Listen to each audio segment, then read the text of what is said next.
This dress is really uncomfortable. English lessons.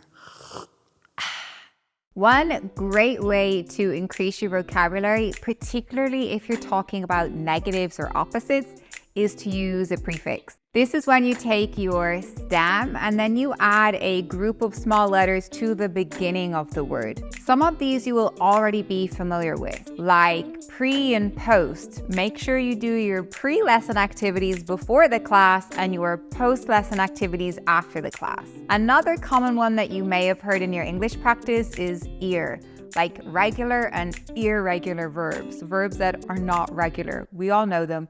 We all don't like them. Another one would be comfortable, uncomfortable. This dress is really uncomfortable. Some less common prefixes that you might not have heard of but are useful are miss, so to misplace something or misspell something, to do it incorrectly. Dis, to disengage.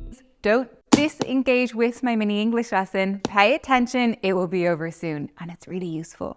We add this to a word that begins with an M or a P, like impossible, immeasurable, and we are changing our words from a positive meaning to a negative meaning. These are prefixes, and there are so many more.